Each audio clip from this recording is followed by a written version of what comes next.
Hello, everyone, and welcome to the latest knowledge sharing event for the Rural Violent Crime Reduction Initiative. My name is John Conley, Senior Program Officer with the Safety and Justice team at LISC.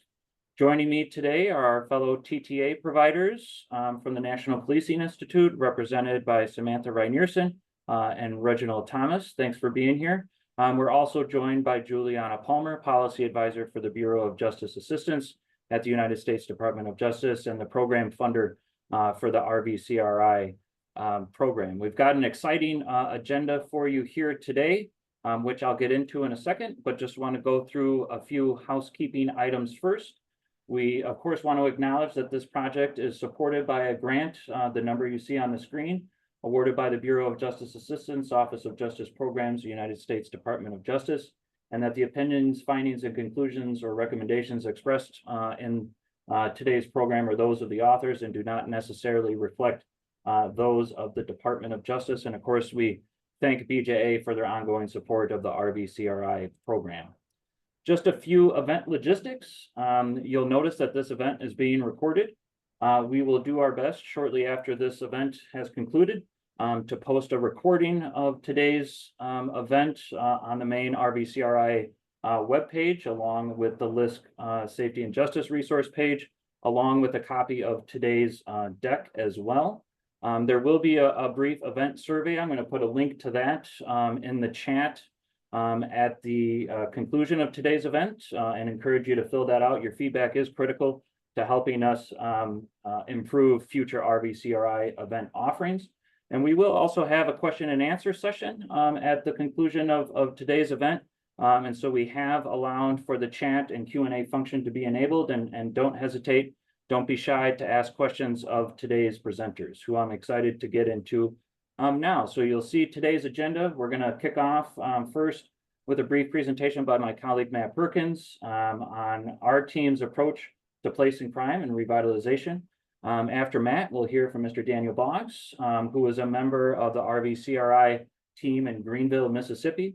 And then again, some question and answers at the end of today's event, followed by just a few announcements.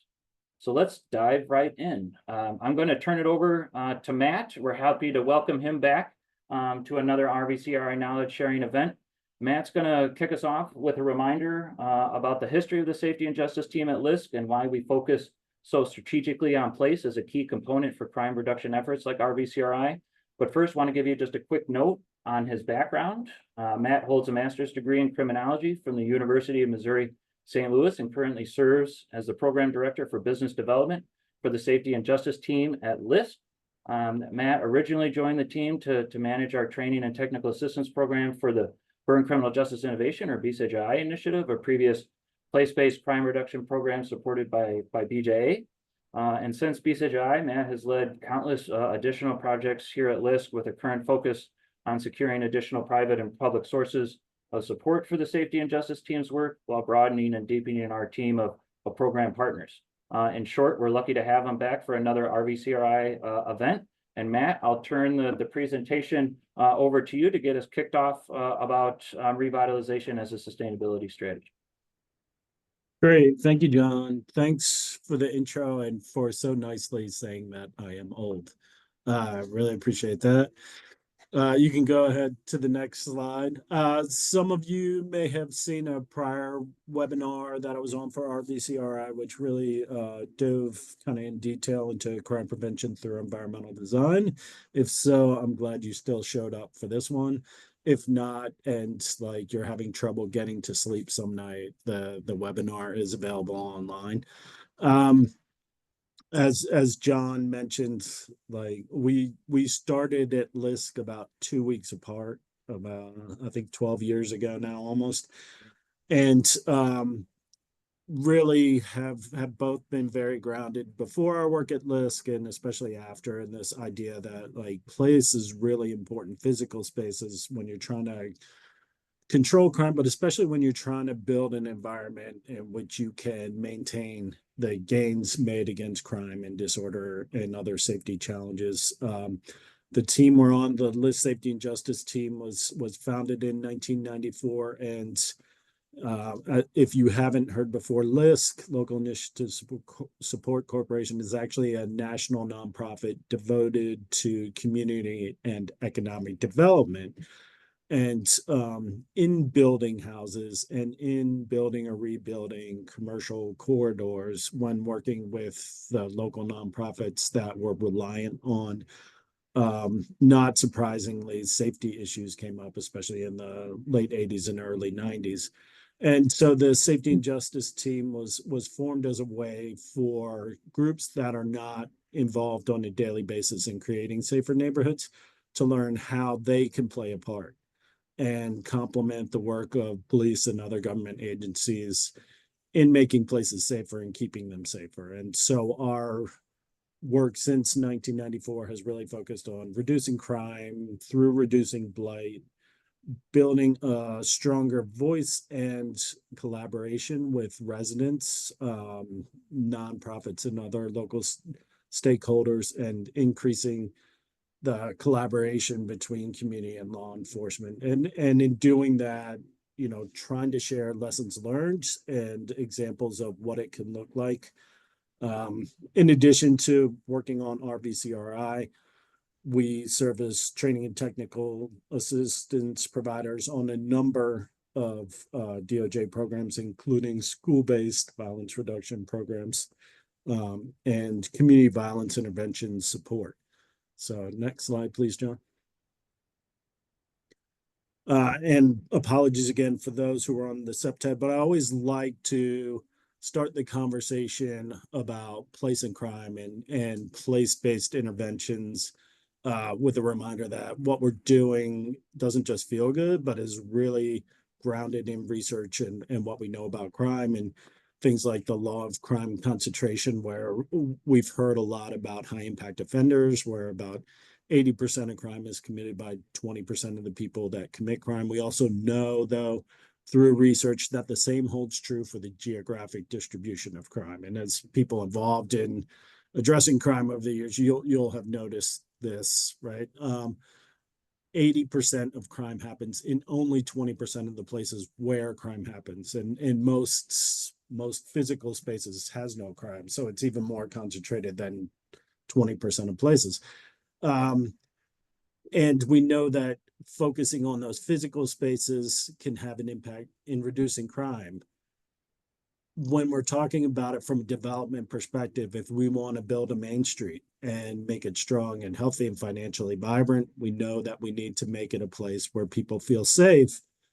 But there's an interactive effect.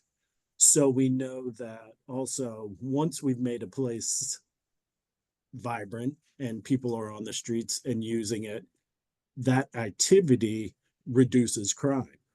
So you get this wonderful diffusion of benefits when you're able to address and make places safer. And, the starting point for that can be small, right? There's some case studies that'll be linked to. You'll get access to this presentation. You can read about activities in Philadelphia, Pennsylvania, and Youngstown, Ohio, which are basically cleaning and greening, and that leads then to greater economic development and safer neighborhoods overall. And in addition to the research on kind of the physical environment and its importance in crime, there's also this idea of how do we operationalize collective efficacy and social cohesion, which are just these academic terms to talk about, do you know your neighbors? Do you trust your neighbors? Have you met them and talked to them? And social cohesion is this idea of, do I use the local spaces, right? Do I go to the local park, the local library? Do I go to the corner store? And we know that when people know their neighbors and utilize the attributes in their neighborhood, crime is lower in a place. And so when we're talking about revitalization as a sustainability strategy, I'm just going to give you some kind of key lessons from prior work, but a lot of that will focus on how do we get people out in a place in numbers and keep them in a place so that place then becomes immunized against crime and further reduces it. Next slide, John. In rural areas, so we're going to have some pictures of what we've seen works in rural areas. and essentially finding places where the community can come together and get to know one another and build strength as a collective. It doesn't always have to be about crime to bring people together. But also when we're talking about situational crime prevention, important to keep in mind the idea of the crime triangle. For any event to happen, three things have to come together. There needs to be a potential target or victim, there needs to be an offender, but there also needs to be an environment in which it can happen. And that can be a cyber environment, but for our purposes, it's usually a physical place.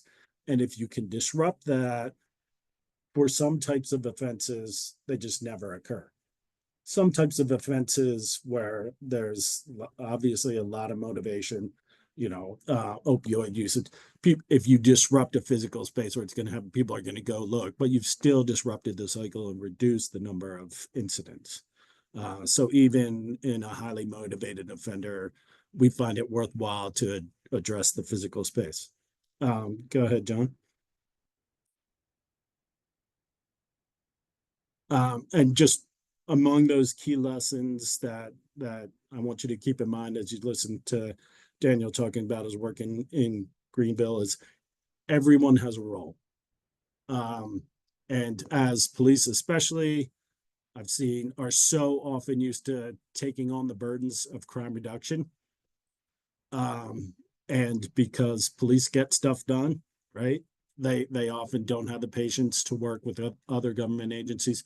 But thinking as you're wondering about how to use these ideas and tools of what are the roles others in the community can play, be it another government agency, residents, or just community nonprofits, and think about how to utilize them. I like people to envision kind of a 6-lane highway where the top 2 lanes are response, and that's usually police. The middle 2 lanes are intervention or focusing on really high risk people in areas. And the bottom 2 lanes are prevention. And if, near the left is short term and then medium term, long term, how do we fill all the lanes? How do we fill all 6 lanes from left to right, short term to long term, and response, intervention, and prevention? And so thinking about what partners can do what to just fill out a piece of that puzzle. Next, John.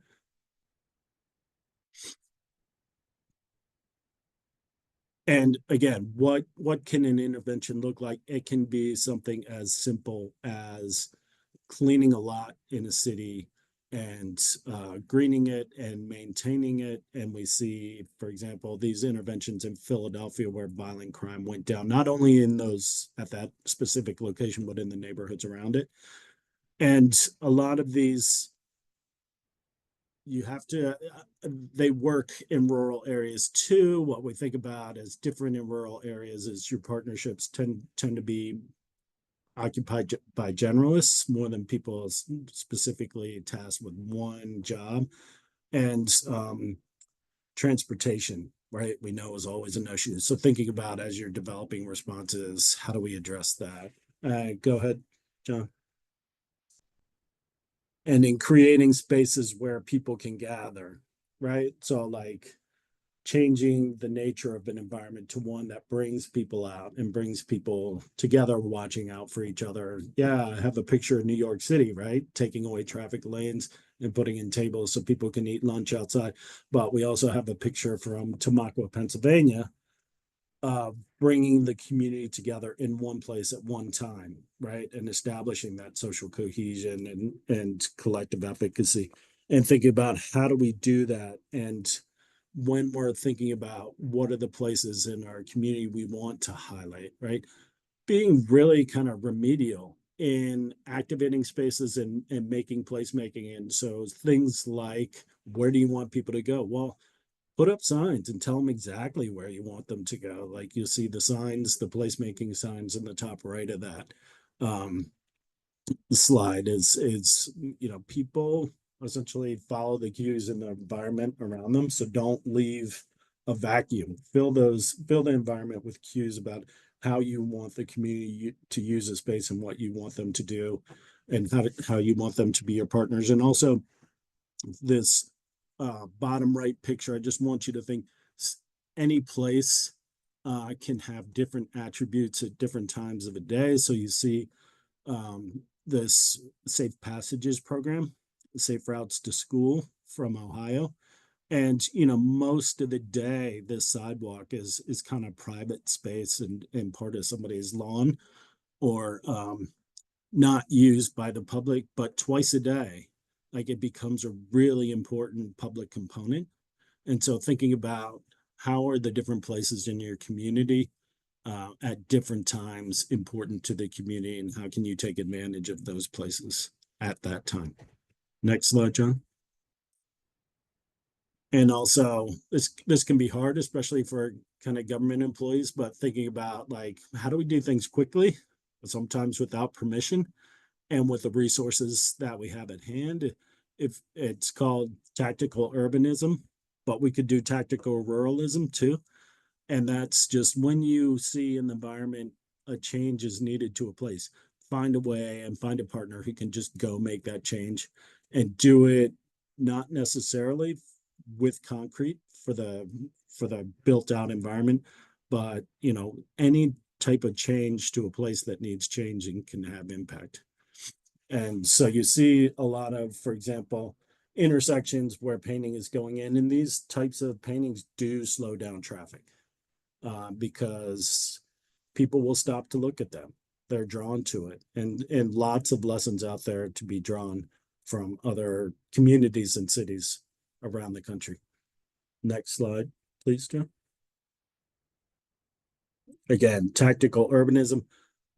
Sometimes you're going to change the environment and maybe put in a traffic circle or something, but safety can't wait. So there's ways to do that, right? The picture on the left, the traffic cones, the potted plants aren't going to stop anybody really motivated to drive through them fast.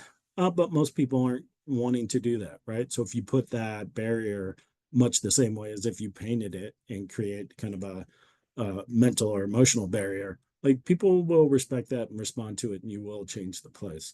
So don't feel like you have to have the final permanent solution to problems to get started on solving them. And then final slide, I believe, for me. Oh no, I got one more after this.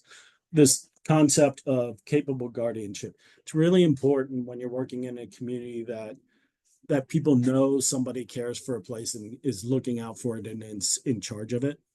And so making sure you have the visible cues in a community, like on a main street, that a main street is taken care of.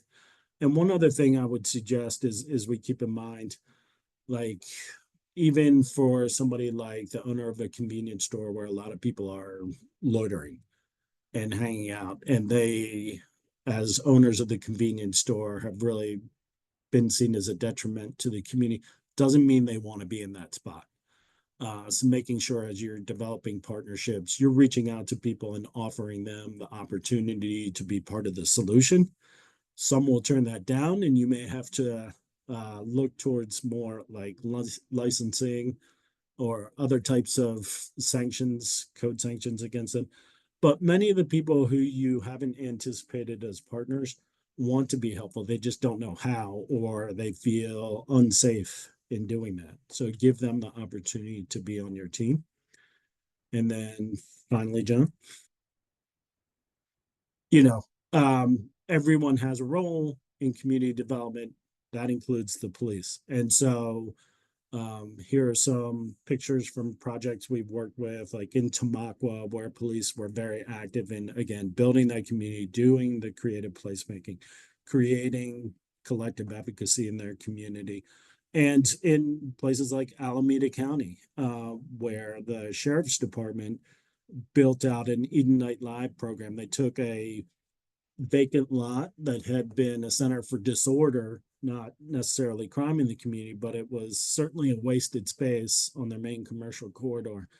And the sheriff's department built a Friday night community fair as a way to build relationships with the community, but just to bring the community together. And they found out that it was great for their working relationships, but also through the relationships they built, they were able to build and support a number of community groups and community organizations and we're really able to increase all types of like collective action and civic action by residents that have really not taken part before. And we're even able to increase the voting rate in the Ashland and Cherryland areas of Alameda County. So, A, you can do a lot of this stuff, but B, it doesn't have to be you doing it, right? But you're a valuable and very influential partner when you decide to get involved in redevelopment and start again this like self-sustaining cycle of safety breeds development, which breeds more safety. Thank you so much, Matt. Really appreciate that foundational discussion so that we can then turn to see how this plays out, right? And Yeah. And yes, like echoing Micah's comment in the chat, like this can be fun and like building community can be fun, and fun is kind of the easiest way to build community. thanks, Matt. And thanks, Micah, for allowing us to borrow some of your photos for Matt's presentation. So again, really appreciate that foundational conversation around how our team approaches revitalization as a strategy and as part of a comprehensive approach to community safety. So now we're going to hear how that's played out in one community. So it's my distinct pleasure to introduce Mr. Daniel Boggs as the Chief Executive Officer for the Greater Greenville Housing and Revitalization Association Incorporated, Greater Greenville Development Foundation Incorporated, and Main Street Greenville. All three of these organizations are Mississippi-based 501c3 community development corporations that focus on various relevant issues and projects to promote and enhance the quality of life for Mississippi Delta residents. Mr. Boggs' entire professional career has been dedicated to community, residential, and commercial planning and development in the public, for-profit, and nonprofit sectors. Prior to arriving in Greenville in 2012, Dan served as an original team member in the Office of Recovery for the state of Mississippi, which developed and implemented housing programs in the wake of Hurricane Katrina. And over the past 20 years, he's managed over $547 million in federal, state, and private funding for various types of community enhancement projects. He's a 2004 graduate of Mississippi State University with a Bachelor of Science degree in landscape architecture. In 2019, he was recognized as a top 10 business person under the age of 40 by the Mississippi Business Journal and a top CEO by the same publication in 2020. The Safety and Justice team is pleased to have Dan join us today. Please take it away, sir. Thank you so much, John. And yeah, I am actually just barely over 40. I know that I look more like 55 or 60, but that's the stress of having kids. So, Matt, hey, thank you for teeing that up for me. Great information. Glad to follow this, but just a quick overview of our organization, which, John, we can just go ahead and go to the next slide. Our organizations, we're two nonprofit organizations. I consider us to be quasi-governmental entities. We do a lot with our community, and as Matt had said, you know, we have to play our role in the community and making a community safer, and that's what we're doing. We actually work very closely with our local police department, our city, our county, to try to create environments. And again, my background is landscape architecture, so what we want to do is create that environment, you know, that gives a perception of being safe. So, you know, we do low to moderate income housing. We do revitalization of downtown with the Main Street Greenville, and we also recently purchased a hotel. So we're in the hospitality industry as well, but we're part of a community, a rural community that has its challenges along with crime.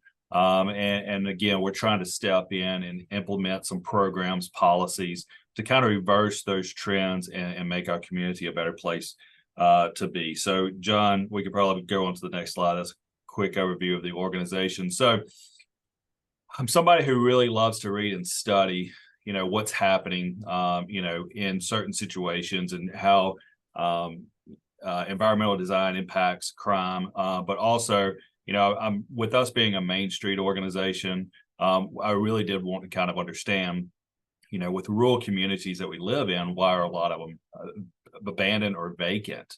And again, there's that book right there in the middle. It says whatever happened to Main Street. Greenville, Mississippi is in such a bad shape that they actually wrote a book about the decline of our downtown community. That's actually published. It's actually a really good read, but it talks about the downward spiral of people abandoning the downtown, going towards the malls. And again, if you ask my opinion, it was the development of malls, the transportation bills that passed that sped everything up. And then, of course, parking. When the malls were created, they actually provided more parking, which our downtown, you could see a lot of statistics said that parking was a main issue in our downtown community. So at that time, between 1954 and 1977, as you see at the bottom of that slide, a lot of our downtowns just really started becoming abandoned. And that was the commercial industry. We still had a lot of the residential community downtown, but again, the commercial businesses were moving to more of the highways. So John, the next one. So what was the response from a lot of communities? And I think that a lot of communities, unfortunately, have that knee-jerk reaction of, oh my goodness, now we have to kind of keep up with the trends. So what do we do? And of course, I put that I can't drive 55 up there because, everybody decided for some reason that we just needed to be in a hurry. So in that left picture, you can see that's our downtown community back in the 50s and the 60s. It was a serpentine community, Serpentine Street, which again, as Matt was saying, it subconsciously slows you down. If you're having to work your way through smaller areas, you're naturally going to drive slower, which is why most of our downtowns were a lot safer. Now, the picture below is what our downtown looks like today. And essentially what they did by taking out the angle parking on the sides, opening it up to 4 lanes, but also creating 2 lanes of parking on each side, is that we created a 6-lane highway right down the middle of our downtown community. And what followed shortly thereafter was that a lot of the residential people moved out and moved to the areas of where, hey, I want to be able to walk around my neighborhood, because with the increased traffic or the people that are speeding down this road at 55 miles per hour, which it does happen, they didn't feel safe crossing the roads. So again, now you have the commercial businesses that are moving out to the malls, and now you have the residential people that are moving out because downtown's no longer safe, because it's an interstate system now, because again, they're trying to keep up with the trends or the times. So then all of a sudden, everything has left your downtown community, and we have a vacant, blighted, and abandoned downtown community, which basically just creates and fosters crime and vandalism. So next slide. So whenever it started moving out and people left downtown, there was this huge perception of, okay, it's just not safe. And again, when nobody's watching, you feel like I can do whatever I want. There's a great article out there by William Spellman, which says abandoned buildings, magnets for crime. So what we saw in our downtown community is that, not necessarily do we have the violent crimes, and that's a narrative and a perception that we're trying to change right now. But we just had, the loitering, the people that were hanging out, the people who, oh goodness, there's, broken glass here, I'm just going to throw another rock at the other panel. And it just, negatively impacted the look of the building. And as Matt said, nobody's taking care of it, nobody's keeping it up, and it just kind of, continues to breed neglect and vandalism. So it's a very long paper. It's probably 20 or 30 pages long, but again, it's a lot of very good information. It talks about the declining population, which I think a lot of rural communities have experienced over the last 20 years. A lot of people are moving to areas of what they call higher opportunity.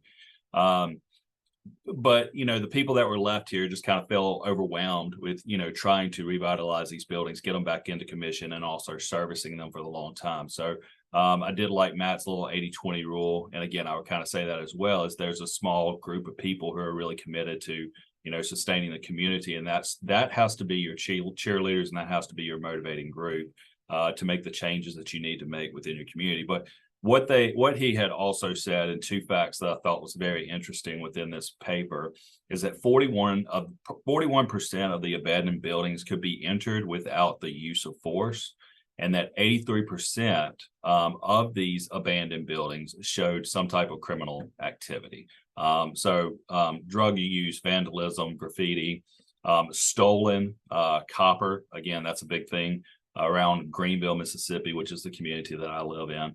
Is they just go in there and they rip out all the copper or the metal or anything that they can steal and carry across the scales. So again, and then you ultimately get to a point where it's hard to really entice a private investor to come in and invest his money into that, because there's been, with the lack of private investments right now and the increases in material cost, as well as the decrease in property values in rural communities, what we come to find out is that through a private investment standpoint, that most people are losing about 60 cents on the dollar whenever they come in and try to actually rehab a building such as this, what you see in the image. And again, that's just not enticing to somebody who really wants to make money. But the locals will invest in something, even if it doesn't make a lot of sense, just to make sure that the community that they grew up in, that they live in, that their kids live in, is a safe place for them to be. So with that, let's go ahead and go to the next slide. This is something that I love to talk about. And I think that this is where a lot of people don't put a lot of thought into, what is the true cost of vacant properties within our communities.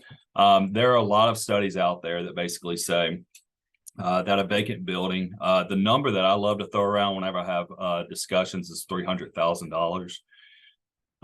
So the cost of a vacant building in a downtown community, again, I would say is roughly $300,000 to that community each and every year. I have seen studies that have gone as low as about $190,000. I've seen studies that have gone up to $420,000. So I think it kind of depends on where you live in the country. But why does it cost that much? I mean, I know you see these buildings and you see them just sitting there and they're vacant. But what we have come to find out is that vacant buildings, one, are not living up to their full potential.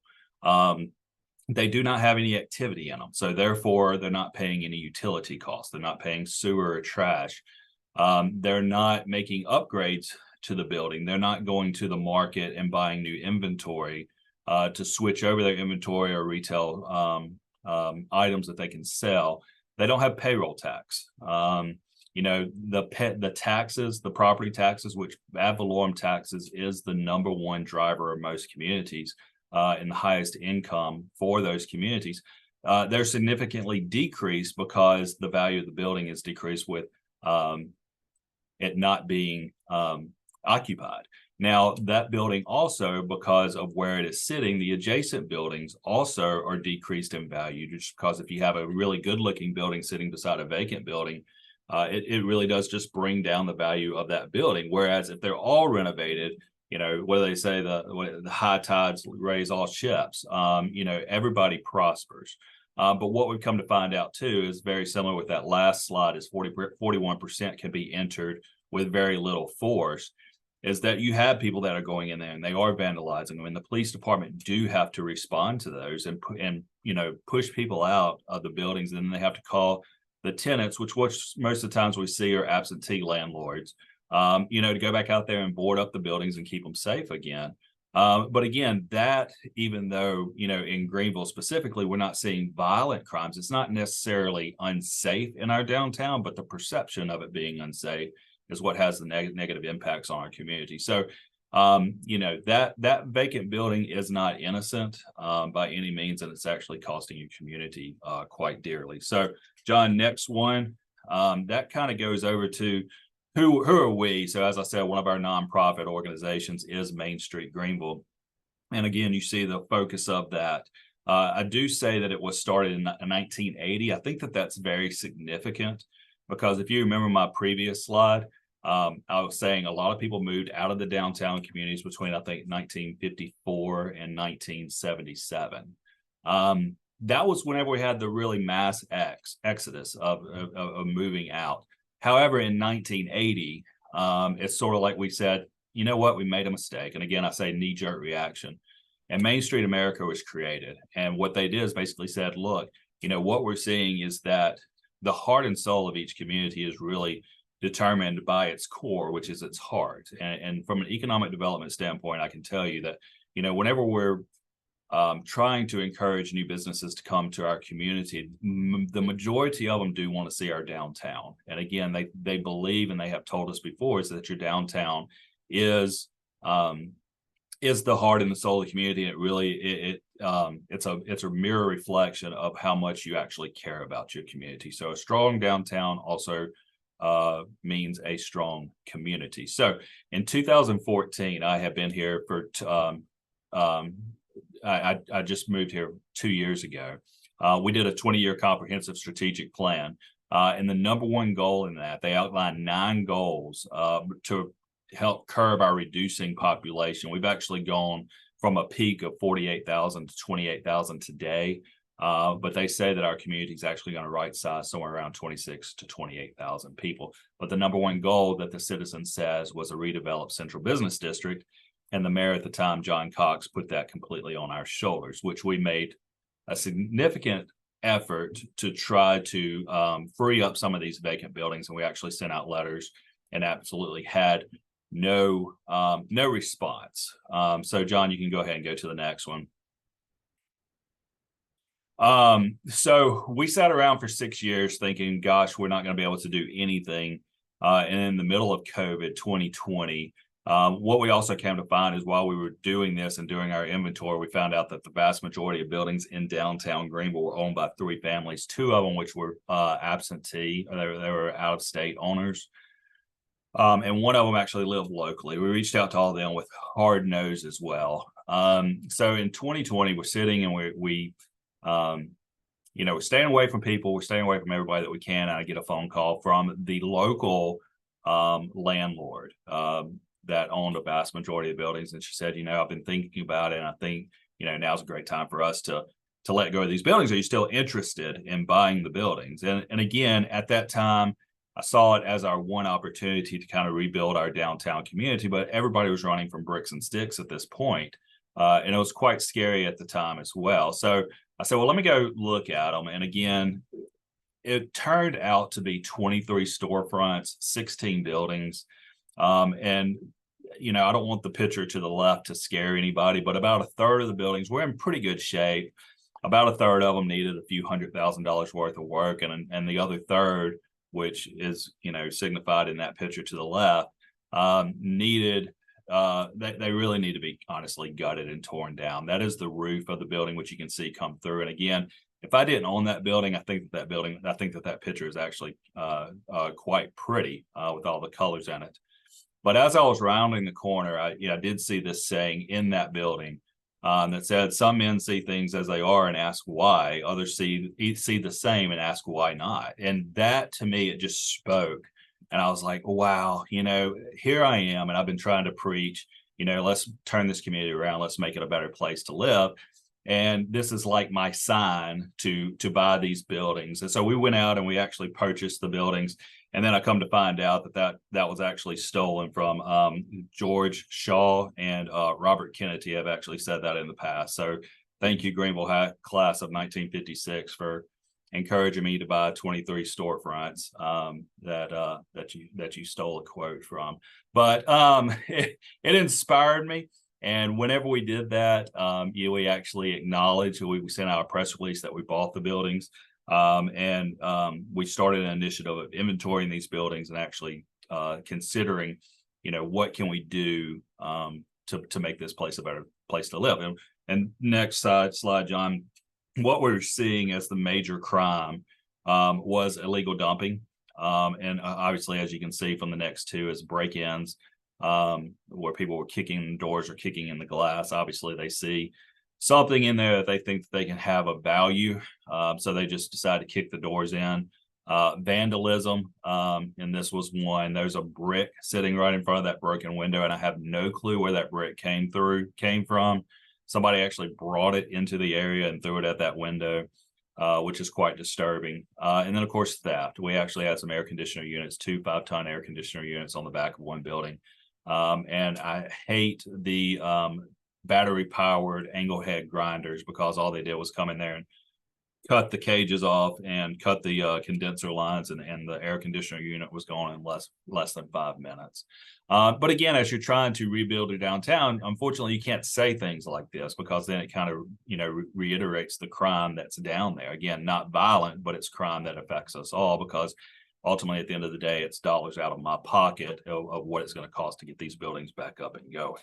So next one, this is where we kind of step in, and this is what Matt says, is how can we strategically do things to reduce crime? And again, I'm a landscape architect, and I love sustainable designs and strategy. And again, I always talk to people about, for example, we need to reduce those 6-lane highways down to 2, because the tighter the lanes, the slower the traffic. But I always like to use the saying of churches, and it was something that I learned very early whenever I was in college, is that, the churches, the traditional churches that we go to, I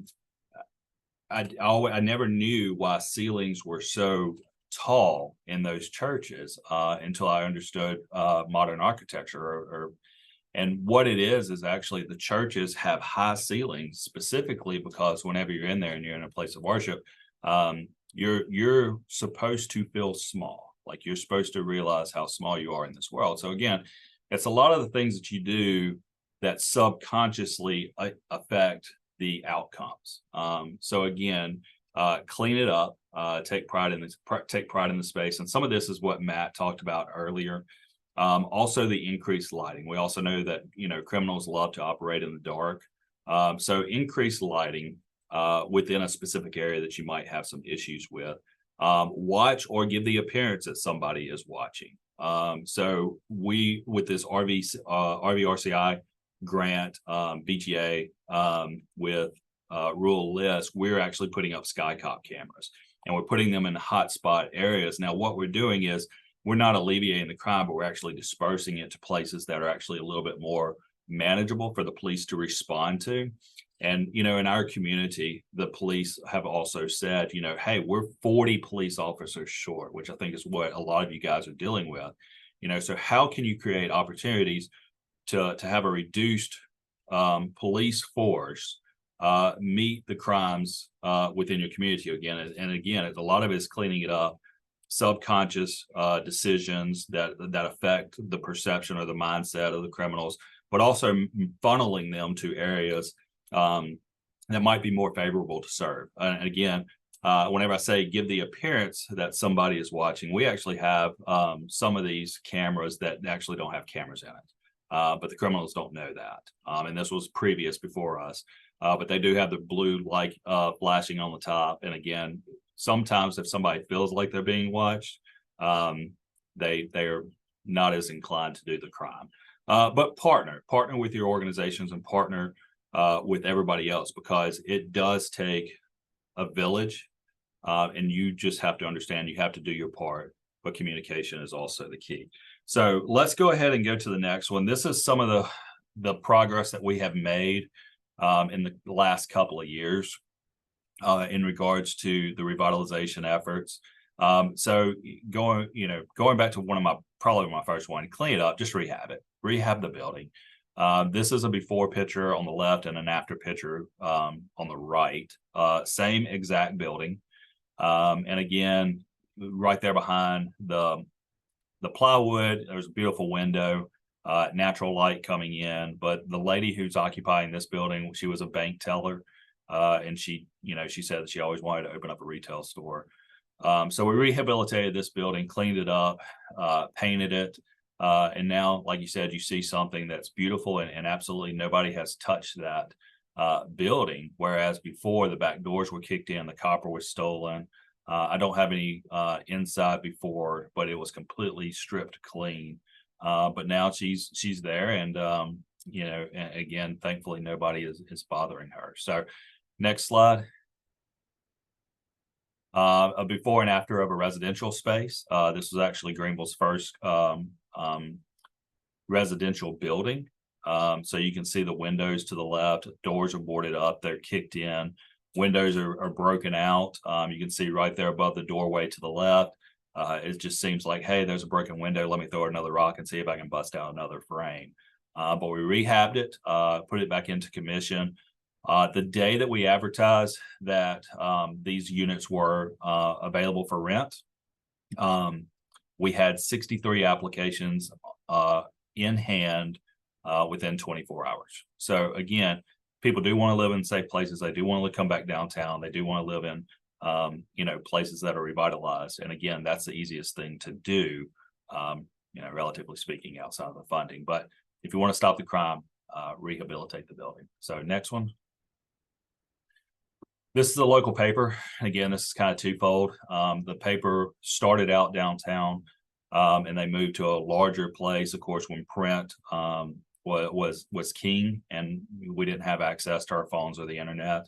But they have decreased in size, and they needed to move back downtown.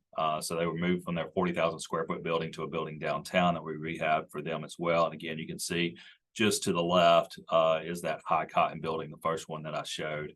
And again, not only have we cleaned up this building and stopped the crime as well, but we've also saved the paper.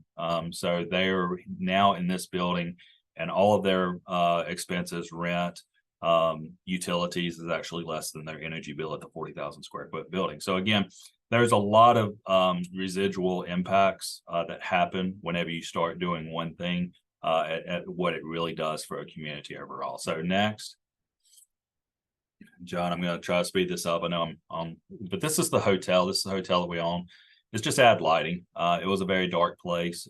So we added some Edison lighting, installed the lamps, and put the lighting around the awning. We do have lights now around the top of the roof line. But again, add lighting. Again, criminals love to operate in the dark, but it's just a small little cost that you can do to make a big impact. And of course, with the cost of LED lights now and paying electricity bills, it's really not a heavy haul for anybody. So next one. All right, and then of course, this is just kind of cleaning up the space. This is behind the 600 block. So this was a place, there was a broken down bus down there. We had it hauled away, but also, like I said, cleaning up, pulling down the vines, cutting the grass, and then installing the parking. But again, create the environments, create the spaces that deter crime. And again, this is just some of the efforts that we've done through our partners to make our community a safer place. And again, everything that we have touched thus far, knock on wood, rehabilitated, cleaned up, it has actually moved the crime out, which we're, again, thankful to see. So, John, is that the last one? Oh, no, that's the last one. So, okay, so this is the last one, and I'm going to go through it really quickly. But again, screening. This building is actually the worst building. This is actually the building that I showed earlier with the blue, with the sun that was coming through. And you can see the roof is actually falling in on the left side. You see the light come through. But we have actually partnered with the local billboard company, and we're actually screening the front of that to make it look like it's storefronts. One, it's going to hopefully reduce people throwing rocks through those big windows that actually cost a lot of money. But we also have stories on there that say hashtag pardon our progress, follow our redevelopment stories, by going to our website, and where we actually outline each building that we're rehabilitating. But it also gives them an opportunity to become more engaged through volunteer efforts with our organization as well. So the buildings that we can't get to right now, still making them look pretty, still making them look like they're rehabilitated, but also deterring the blight and covering up the blight until we have a chance to get to them. Is that okay? That's it. All right, wonderful. So thank you for your time. I think, John, now we're going to open it up for questions. Absolutely. Let's do some question and answers for Matt and Dan. Dan, my first question for you, we know that many of the revitalization projects you just highlighted not only take time, right? But they take, along with that patience, kind of a series of different resource opportunities and funding streams. I kind of say it's the puzzle piece, right? As you're putting it together to allow for one project to really take off. Are there any local, state, federal resources that you would want to flag for your fellow RVCRI grantees that you've been able to deploy for any number of the projects that you highlighted there in Greenville? And I think you got to understand every component that goes into this rehab. effort. So one, you do have to rehabilitate the building. There's very little opportunities in regards to commercial development. And that's sad because, 63% of the businesses that are created in the United States is through small businesses. But you do have some local incentives that you can take advantage of as far as tax abatement programs. If you're doing stuff within your central business district, that's usually a state mandated where you actually get a tax break for 7 to 10 years on your ad valorem taxes. And what that's intended to do is actually allow you an opportunity to kind of get your cash flow right before the taxes get pushed back up to what the maximum amounts can be. In regards to the housing components, home funds have always been the most flexible for us as far as Federal Home Loan Bank funding as well. And then of course you got to look at brownfield dollars for the asbestos and lead-based paint, but then also let's look at the safety and justice, which again, that's what we're partnering with you guys to install the lighting, to install the wayfinding signage, to make that space actually a safer place to do. So it is a combination of various sources. And again, we have stacked as much as 12 funding sources on top of each other. Don't be afraid to go after all different versions of it, but understand what each phase stands for and what you need money for. Thanks, Dan. Appreciate that. Matt, it sounded like, or looked like you wanted to jump in, or I've got a question for you as well. Oh, no, Dan was great. So I'll take the new question. All right. Not a lot to add to that. So I love the comment you had, Matt, around community development kind of breeds safety, breeds more community development. In your experience, particularly in the role of law enforcement, right? Because a lot of the folks in attendance are chiefs of police or members of the police department. What's that role you've seen most successful for local law enforcement and police and projects like these? Is it the data and analysis? Is it the resource allocation? Is it the public relations and communications? What's that role that seems to be the niche for a number of successful partnerships? And go ahead, Dan. I see you're smiling if you want to jump in after me. No, I will following that. ask you why you didn't give me a preview on. That's a hard question. That's part of the reason I was smiling too. In talking about our work, which isn't necessarily going to answer it, but I think I do. I always tell people that most of the projects that we work on that fail, and most of the projects we work on that succeed, are essentially determined by whether or not people in the community can work together. And so first, foremost, and forever most important as, being in the position of a police officer or chief of police or any other position of power in the community is really being intentional about finding partners, getting them together or letting them get you together and working with one another and finding out what's motivating people and how do we support one another. Because you can bring in all the grant money in the world. If you can't find a way to work with your partners, it's not really going to have an impact. And we've also seen that in places where there are very few dollars and very few resources, when people are committed to working together, they can do amazing things.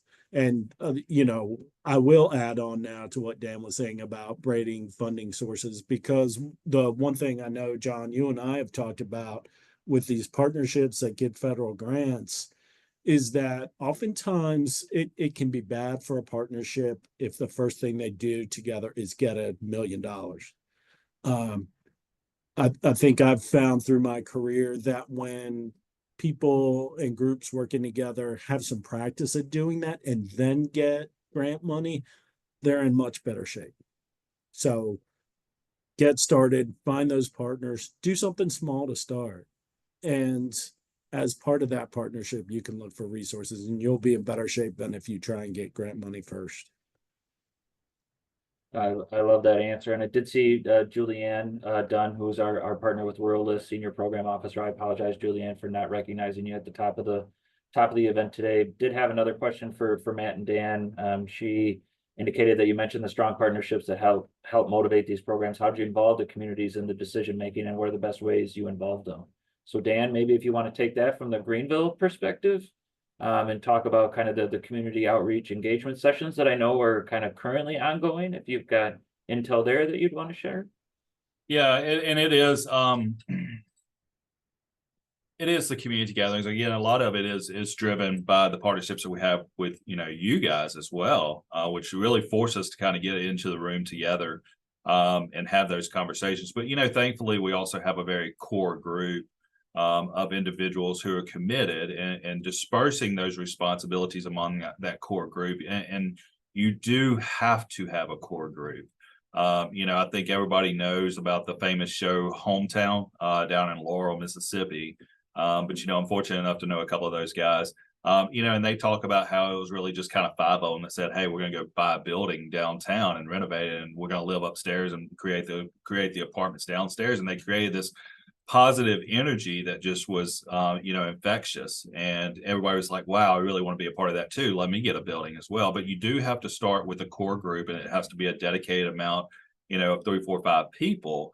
That can have those conversations, but you'd be surprised at how many of these conversations you actually have, just at a backyard barbecue, and motivating your other friends who see what you're doing, and they understand, hey, we have parents that live here, we have kids that go to school here, and before long they're going to be driving. And again, what can I do to make my community a safer place to be? And again, that's why I'm so frustrated whenever we talk about absentee landlords, is because they're not here every day and they're not seeing, what's happening on the ground.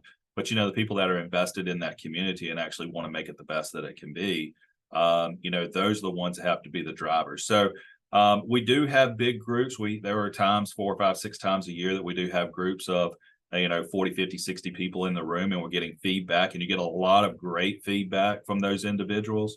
But I kind of go back to what Elon Musk had said a long time ago, is that the most productive meeting is a group of 8 knowledgeable individuals that keep it within an hour. So again, I would say find your group of 8 people, and reiterate what Matt said. Don't get your feelings hurt. Play your role, what you do best. And contribute to the overall objective. And again, at the end, all of you will be standing on that pedestal, with your hands in the air. Thanks so much, Dan. Matt, very quickly. Yeah, related to that, and for a practical tip to the 8 people in a room, there's the 2 pizza rule.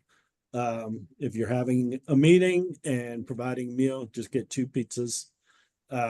When those 2 pizzas are gone, your meeting's over. So you don't want to have a lot of people, and you don't want it very long. Thank you both. Yeah.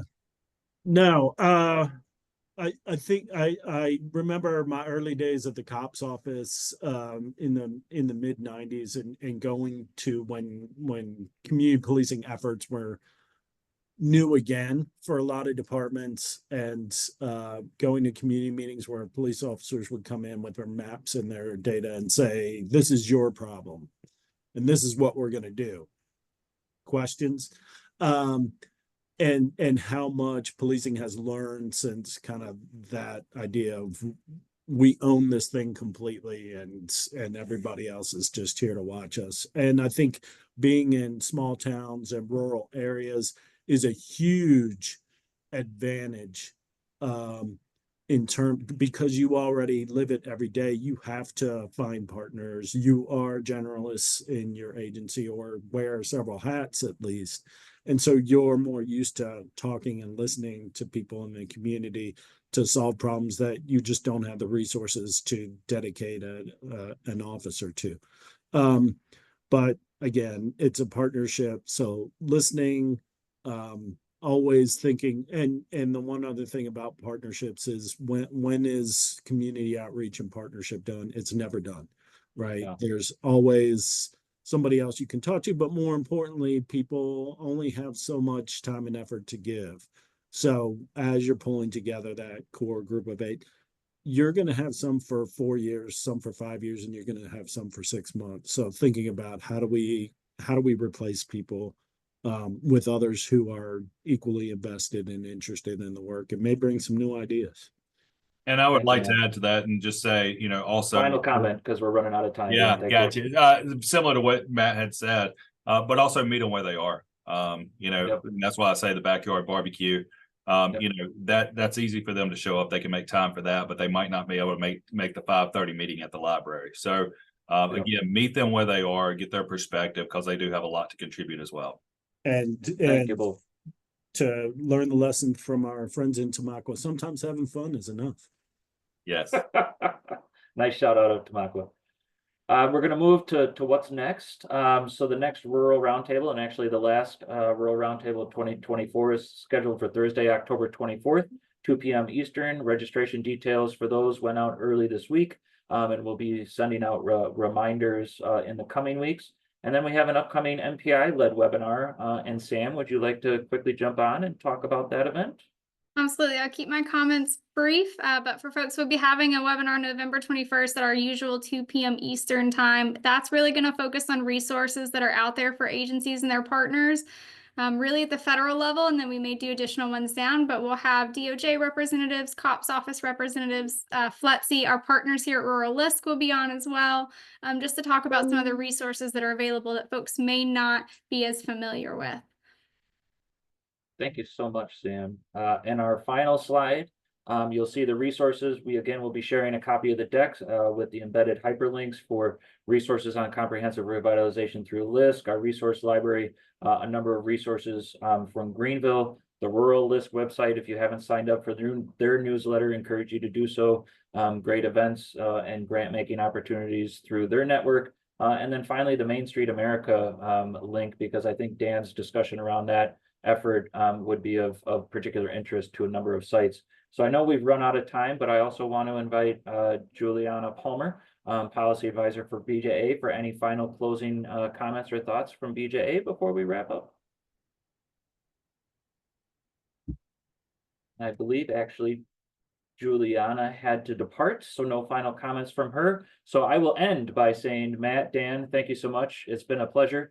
Appreciate the conversation and appreciate everyone for joining us, and we stand adjourned. Thank you, everybody. Thanks. Great to Thanks, see you Todd. again, Dan, and good You luck too. with the Tamale Festival. Thanks. Good afternoon, everyone.